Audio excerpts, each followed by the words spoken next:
Ya, semuanya. Assalamualaikum warahmatullahi wabarakatuh. Salam sejahtera bagi kita semua. Salam, Om Swastiastu, Namo Buddhaya, selamat siang dan salam kebajikan. Kepada Ibu Akta Ririn Aristawati, MPSI, psikolog, selaku dosen pengampu mata kuliah kewirausahaan, yang saya hormati dan rekan-rekan sekalian. Saya selaku moderator yang akan membimbing jalannya presentasi pada siang hari ini. Baiklah, sebelum presentasi ini dimulai, saya akan memperkenalkan anggota kelompok 3 yang terdiri dari Ainur Rosida, Kinanta Zahra Aljannah, Nini Fidayani, saya sendiri Tirta Dwi Anggara, kemudian ada Fadliatul Aulia R, lalu ada Marcella Margareta, dan yang terakhir ada Farha Kamila Tunha. Selanjutnya topik pertama akan disampaikan oleh rekan saya. Kepada saudari Ainur Rosida, dipersilakan.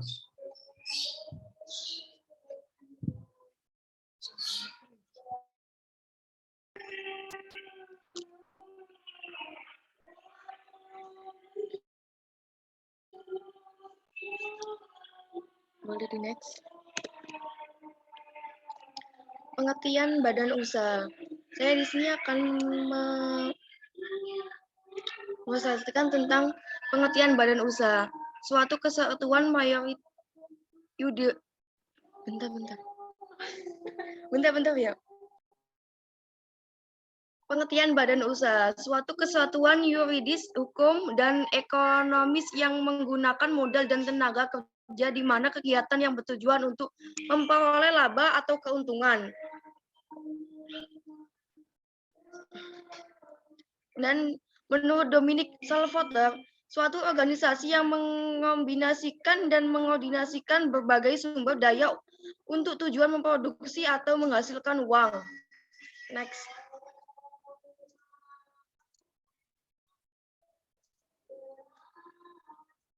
Bentuk dan jenis badan usaha di Indonesia.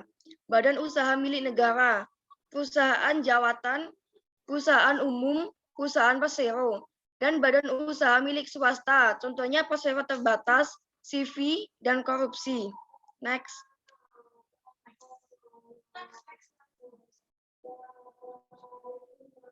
Jenis-jenis badan usaha, perusahaan perseorangan. Perusahaan atau bisnis individu dapat dimulai oleh siapa saja. Sebagai usaha kecil dengan modal yang relatif minim dan memiliki sumber daya yang terbatas. 2. Persekutuan perdata. Dalam persekutuan perdata, mempunyai profesi yang sama dan ingin berhimpun dengan menggunakan nama bersama. 3.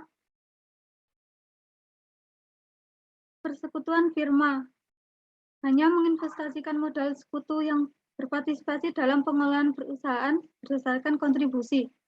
4. Persekutuan komanditer, menggunakan nama bersama untuk menjalankan bisnis dengan tanggung jawab masing-masing. Sekutu ditentukan berdasarkan tanggung rentang. 5. Perseroan terbatas, menjalankan usaha modalnya terdiri dari saham. Perubahan jumlah saham tidak dapat dilakukan secara sepihak, melainkan berdasarkan keputusan rapat umum pemegang saham RUPS yang dipegang oleh pemiliknya. Next.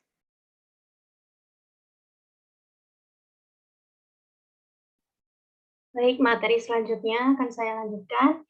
Yang pertama adalah koperasi. Definisi koperasi sendiri menurut International Labour Organization adalah sebuah badan usaha yang beranggotakan orang-orang atau badan hukum koperasi yang kegiatannya berlandaskan pada prinsip koperasi. Nah, selain itu, koperasi juga sebagai suatu gerakan rakyat di bidang ekonomi berdasarkan asas kekeluargaan yang bertujuan untuk menyejahterakan anggotanya tanpa mengambil keuntungan yang berlebihan bagi dirinya sendiri. Lalu ada prinsip koperasi. Yang pertama adalah keanggotaan dalam koperasi yang sifatnya sukarela dan terbuka. Lalu yang kedua ada pengawasan yang dilakukan di dalam koperasi secara internal, itu bersifat demokratis. Lalu yang ketiga ada anggota koperasi yang juga ikut aktif dalam kegiatan ekonomi koperasi. Lalu yang terakhir, kegiatan yang dilakukan oleh koperasi itu tidak hanya kegiatan ekonomi yang seperti jual beli saja, tetapi koperasi juga menyelenggarakan kegiatan berupa pelatihan bagi anggota, pengurus, dan juga masyarakat lainnya tentang kegiatan dan manfaat koperasi. Nah, harapannya pelatihan ini dapat menjadi sumber inspirasi bagi masyarakat untuk bergabung dalam kegiatan usaha koperasi. Selanjutnya, Ada unsur koperasi. Nah, pada umumnya koperasi itu menyangkut unsur-unsur seperti yang pertama adalah anggota koperasi, yang merupakan pemilik dan juga sekaligus pengguna jasa dari koperasi yang tercatat dalam buku daftar anggota. Lalu yang kedua ada rapat anggota yang memiliki kewenangan untuk menetapkan kebijakan umum, lalu rencana kerja dan mengesahkan pertanggungjawaban. Lalu selanjutnya ada pengawas yang tugasnya untuk mengawasi koperasi agar kegiatan yang dilaksanakan dalam koperasi itu sesuai dengan perundang-undangan yang berlaku. Lalu yang terakhir ada pengurus yang adalah seorang yang memperoleh kepercayaan untuk mengelola dan juga memimpin jalannya usaha dalam koperasi. Lalu ada tujuan dan fungsi koperasi. Tujuannya adalah untuk memenuhi kebutuhan dan menyejahterakan anggotanya serta masyarakat umum. Lalu untuk fungsinya, koperasi sendiri berfungsi untuk mengembangkan potensi dan kemampuan anggotanya untuk meningkatkan kualitas hidup dan juga kesejahteraan ekonomi sosialnya. Lalu selanjutnya ada jenis-jenis koperasi dan juga berbagai contohnya. Yang pertama ada koperasi sekolah yang beranggotakan warga sekolah, yaitu guru, karyawan, dan siswa yang menjual berbagai macam produk yang dibutuhkan warga sekolah, misalnya seperti alat tulis, buku pelajaran, dan seragam, serta atributnya. Lalu yang kedua ada koperasi pertanian, contoh kegiatannya bisa berupa pengadaan bibit unggul, penyediaan pupuk, penyediaan obat-obatan, dan lain-lainnya. Lalu ada koperasi jasa, memberikan pelayanan jasa untuk kepentingan anggotanya, contohnya seperti jasa asuransi. Lalu ada koperasi produksi yang menjual barang-barang hasil produksi anggota koperasi itu sendiri. Nah, contoh produk yang dijual itu seperti kerajinan tangan ataupun makanan. Lalu ada koperasi konsumen yang melaksanakan kegiatan jual beli barang konsumsi yang dijual dengan harga murah tetapi tetap berkualitas. Nah, contoh barangnya yang dijual itu bisa berupa peralatan rumah tangga, bisa peralatan dapur, dan lain-lainnya. Lalu ada koperasi simpan pinjam, yaitu koperasi yang menghimpun dana dan juga menyediakan pinjaman atau modal bagi anggotanya. Nah, contohnya itu seperti koperasi serba usaha, koperasi pasar, atau arisan. Yang terakhir ada koperasi unit desa. Nah, contoh usaha yang diselenggarakan oleh KUD, yaitu seperti menyalurkan sarana produksi pertanian, lalu serta memberikan pelatihan atau penyuluhan kepada para petani. Selanjutnya ada kelebihan dan kekurangan koperasi. Untuk kelebihannya sendiri, nominal simpanan yang relatif rendah sehingga tidak memberatkan para anggota koperasi itu sendiri untuk mendapatkan pinjaman. Lalu yang kedua, koperasi memiliki tujuan untuk mengutamakan kepentingan anggota demi mencapai kesejahteraan. Dan yang terakhir, memudahkan anggota untuk mendapat pinjaman modal usaha. Untuk kekurangannya sendiri, koperasi kurang tenaga profesional untuk mengembangkan usaha dalam koperasi. Lalu, koperasi juga memiliki daya saing yang cukup lemah. Dan yang terakhir, koperasi memiliki modal yang cukup terbatas karena modal koperasi itu didapat dari iuran yang wajib dibayarkan setiap anggotanya, sehingga sulit bagi para anggotanya untuk mendapat pinjaman dalam jumlah yang besar. Materi selanjutnya akan dilanjutkan oleh teman saya.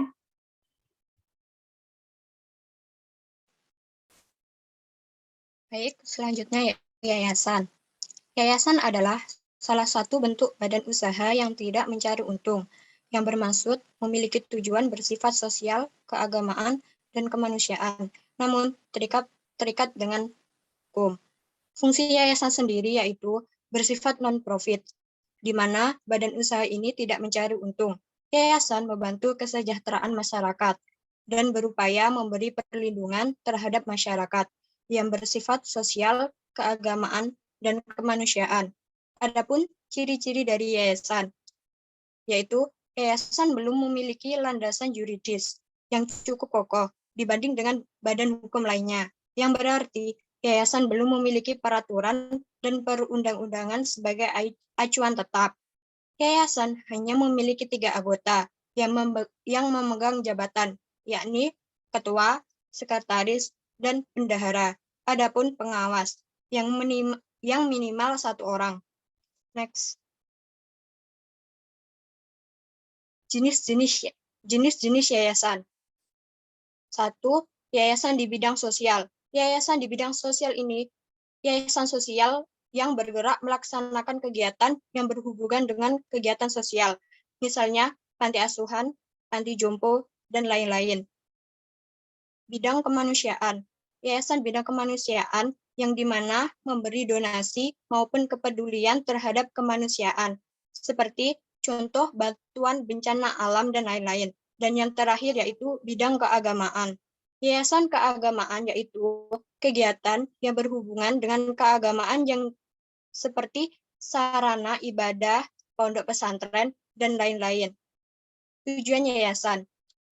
Pencapaian sebuah tujuan dan target di bidang sosial kemanusiaan dan juga keagamaan dan bersifat sosial, kemanusiaan, dan keagamaan.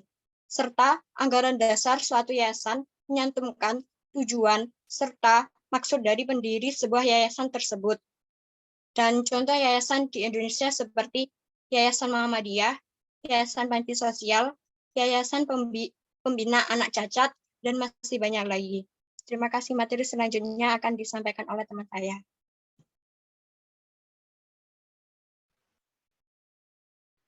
Pengertian CV. CV adalah suatu bentuk badan usaha yang dibentuk oleh 2 orang atau lebih, yang kemudian mempercayakan modal yang dimiliki kedua orang itu atau lebih tersebut. Di dalam pasal 19 Undang-Undang Hukum Dagang atau KUHD disebutkan bahwa CV adalah perseroan yang terbentuk dengan cara meminjamkan uang yang didirikan oleh seseorang atau beberapa orang persero yang bertanggung jawab secara tanggungan rentang dan 1 orang persero atau lebih yang dikenal sebagai pemberi pinjaman uang. Lalu jenis-jenis CV ada 3. Yang pertama adalah CV bersaham. CV jenis ini memiliki karakter yang khas karena CV ini mengeluarkan saham yang bisa diambil oleh sekutu aktif maupun pasif. Masing-masing dapat mengambil suatu saham atau lebih. Yang kedua adalah CV murni. CV jenis ini merupakan persekutuan komanditer yang pertama kali dan paling sederhana. Yang ketiga adalah CV campuran. CV jenis ini biasanya berasal dari firma sebagai bentuk awal. Next. Keunggulan CV. Keunggulan CV yang pertama adalah pendirian CV lebih mudah dibandingkan dengan PT. Yang kedua, mudah mendapatkan modal karena telah dipercayai oleh pihak perbankan. Yang ketiga, dapat memperkembangkan dengan mudah karena bisa dikelola oleh siapa saja, termasuk para profesional dengan keahlian bisnis yang sangat mumpuni. Yang keempat, risiko dan kendala menjadi tanggung jawab bersama. Kelemahan CV. Yang pertama, sulit menarik kembali modal yang telah disetorkan. Yang kedua, kemungkinan terjadinya konflik antar sekutu sangat besar. Yang ketiga, operasional kelancaran aktivitas CV berada di tangan sekutu aktif. Tujuan didirikannya CV adalah melakukan kegiatan suatu yang sama dengan persero lainnya atau bersifat khusus atau umum sesuai dengan keinginan para pendiri persero. Hanya beberapa bidang usaha yang bisa melaksanakan dengan kuantitas khusus. Selain itu, tujuan didirikannya CV adalah sebagai badan usaha agar suatu usaha memiliki wadah resmi dan legal untuk memudahkan pergerakan badan usaha itu sendiri. Selanjutnya akan disampaikan oleh Kinan.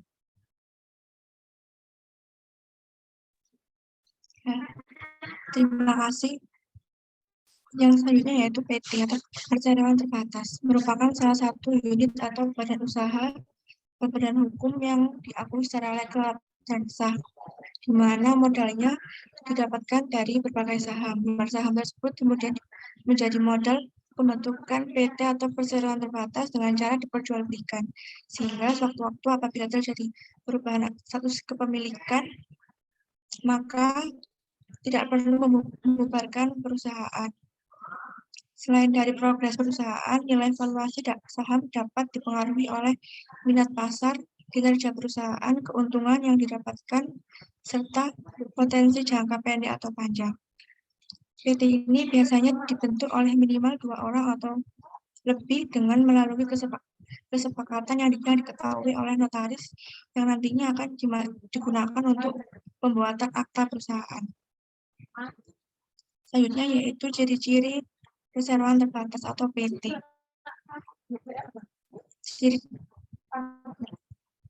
Yang pertama yaitu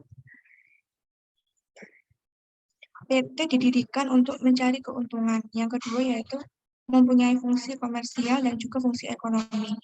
Yang ketiga yaitu modal perusahaan PT didapat dari lembar saham yang dijual dan obligasi. Next.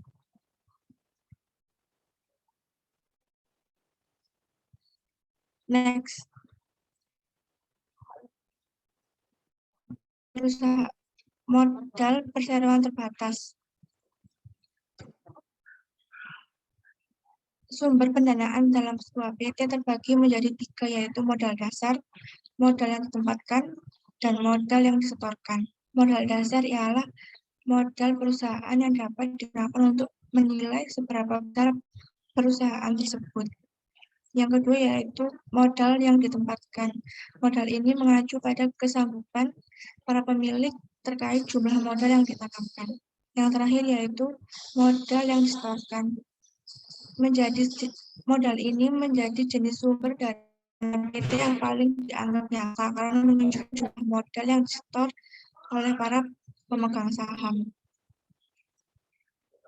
Selanjutnya, jenis-jenis perseroan terbatas. Perseroan terbatas terbuka.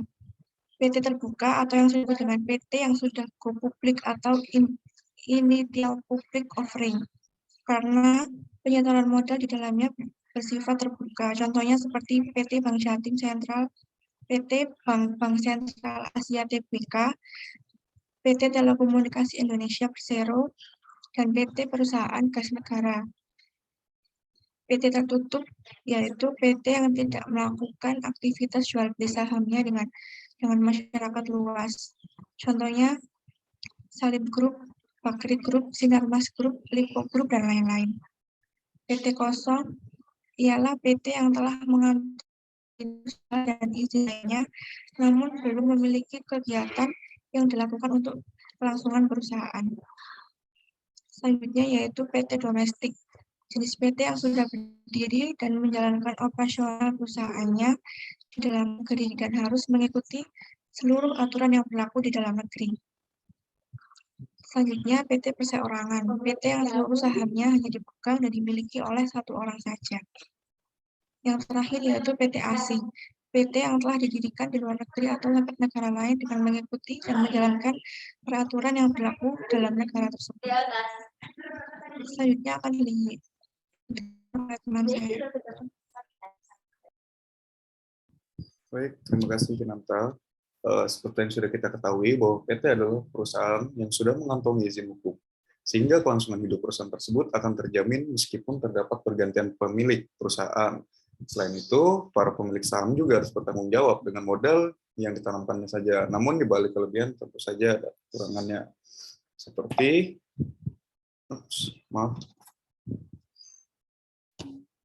kelebihannya seperti maaf saya ulangi untuk kelebihannya seperti perusahaan yang sudah mengantongi izin hukum sehingga kelangsungan hidup perusahaan tersebut akan terjamin meskipun pergantian. Kekurangannya, seorang yang mendirikan harus menyiapkan biaya yang cukup cenderung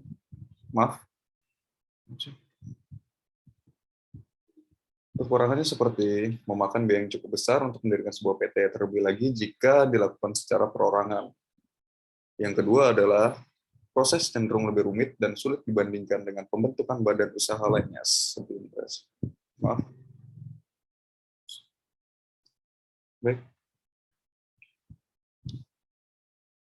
Baik. Saya rasa cukup sekian presentasi pada siang hari ini, akan saya tutup. Jika ada kesalahan kata dan kekurangan dari kelompok kami, mohon dimaafkan dan terima kasih kepada Ibu Akta Ririn serta rekan-rekan sekalian yang telah ikut membantu jalannya presentasi pada siang hari ini. Saya Tirta Dwi Anggara, pamit undur diri. Wassalamualaikum warahmatullahi wabarakatuh.